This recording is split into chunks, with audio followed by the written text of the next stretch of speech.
Well, look who's awake. See that crazy color smoke? Yep, wham bam. One of Hanson's cargo drops, no doubt. She all yours. I sure as shit ain't making that climb. Thanks for the heads up. Maybe I'll take a look. Sure thing.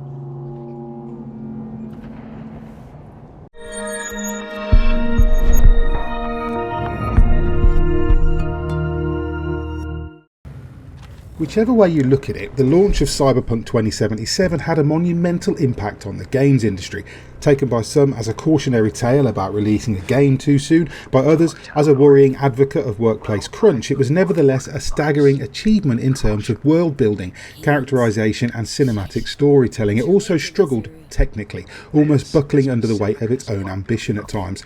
I didn't suffer many of the bugs that affected others, only tripping on minor visual glitches throughout, none of which were enough to dull the effect the game had on me. I was awestruck then, and I still am. With Cyberpunk 2077, Phantom Liberty and the 2.0 update, CD Projekt RED have further delivered on their promise to create the most immersive open world ever. Let's make no bones about it, this DLC is incredible.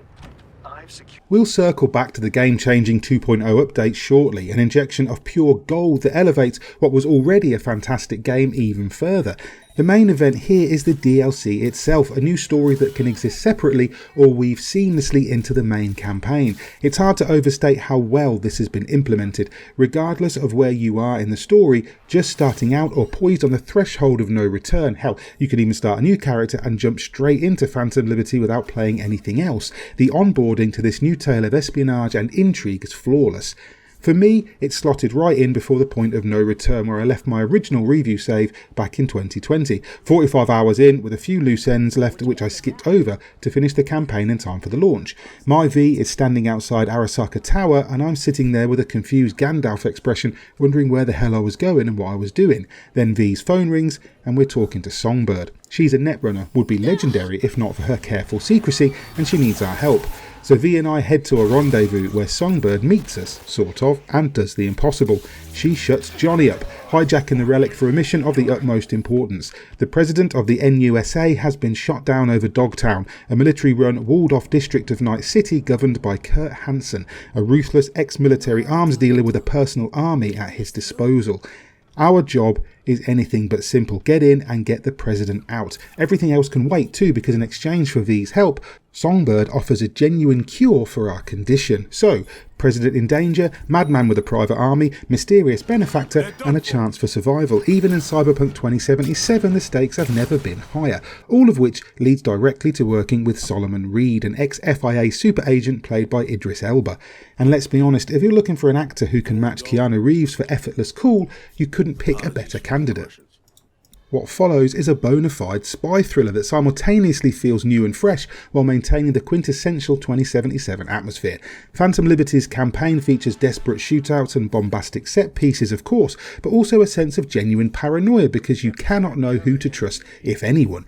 Beneath the explosions and spectacle, it's an espionage tale at heart, even featuring a daring infiltration complete with blueprint scanning and pre-planning that feels like Ethan Hunt's about to drop in. There's even a high-stakes game of roulette at a flamboyant party to the backdrop of a spectacular music and light display. Yet despite the intensity of the Phantom Liberty story, you can still jump back and forth between working with Reed and following V's prior mission to free herself from Johnny Silverhand. The abrasive rocker boy returns here too, with a slightly smaller role that feels no less impactful and invasive thanks to Reeves' deadpan delivery and the perfect timing of his every appearance. Perhaps most surprisingly, Phantom Liberty also offers a completely new ending, one that can be put on hold until the main game is complete in order to wrap both campaigns at once. It may not be the ending you expect, and by God is it hard fought, but it's an interesting way to handle the merging of narratives. If I have a complaint about Phantom Liberty at all, it's with Dogtown itself. Anyone expecting a big visual change might be a little bit disappointed. Dogtown looks like the rest of Night City, albeit with a few landmarks here and there, like the Remembrance Tree in Longshore Stacks, where you'll spend a fair bit of the story in a bar called The Moth. Dogtown is also a pretty small district when you're in it, and while you're dealing with scabs and the might of Hansen's Barghast army, it never feels like a really new area. But perhaps that's by design, as it all slots smoothly into the existing tapestry. You will encounter bugs here and there though, but in my entire playthrough I only experienced a couple of minor visual glitches and one weird moment where a corpse floated around like a helium balloon tied to a chair for a few seconds. Although the 2.0 update is free to all players and separate to the DLC, it's impossible to talk about the latter without the former. The changes are all quality of life improvements that make a huge difference to the game. For example, the police of Night City now act more like police should in an open world RPG like this. They'll respond to crimes they see, and citizens can call them when you're tearing shit up like a cyber psycho, and they don't just appear out of nowhere anymore either. They won't usually crack down on you for wiping out gangs, but if they see you blasting heads in the middle of the street, they will attempt to take you down. The wanted level escalates like it would in something like GTA, and if it reaches the highest level, you'll be dealing with max tack, which is essentially a boss fight against an entire squad of super augmented hardnuts with varying powers and abilities. Car combat gives you more options for carnage, as well as new choices in the revamped perk trees. It also ties directly into some of the new gigs and repeatable jobs you'll find around the city. While we're on the subject, tweaks to the handling of vehicles improve the driving experience overall. But perhaps the most important change in 2.0 is the rebuilding of the perk and cyberware systems. Upon logging into 2.0, even without the DLC, you'll be asked to reallocate your perk and attribute points. I continued with my high investment in technical intelligence and cool, re-establishing my V as a skilled netrunner and consummate bounty hunter, but with perks that now have a much more palpable effect on everything from damage output to survivability, hacking, stealth and melee combat. I won't get into the minutiae of it, but perks feel much more essential and meaningful, and your build can genuinely change the way you play the game. Likewise, a new skill system that rewards you passive upgrades based on how you play makes picking a style and running with it much more viable.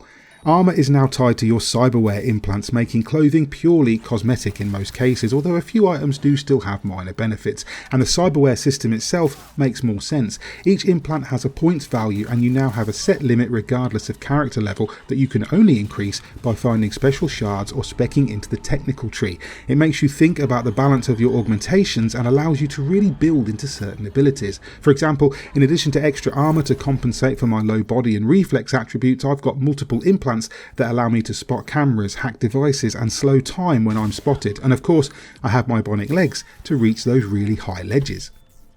At no point does the atmosphere let up, even when the game itself isn't being super intense. Phantom Liberty injects so much raw cool directly into Cyberpunk's veins that it's hard not to be shocked and awed all over again by the level of narrative design and the sheer scope of this world. Where the original release blew me away with so many of its elements, from its immersive, colourful living city to a story that managed to be irreverent, gritty and funny while also hitting the right emotional beats throughout, Phantom Liberty and the 2.0 update heap quality of life improvements and a tense, thrilling and exceptionally well written campaign on top.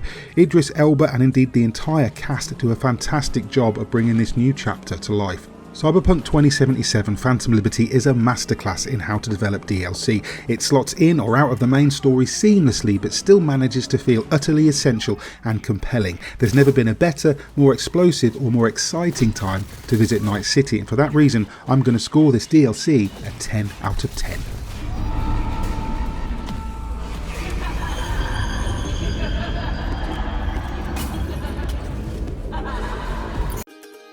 Hi there, hope you enjoyed that review of the Phantom Liberty DLC for Cyberpunk 2077 from CD Projekt RED.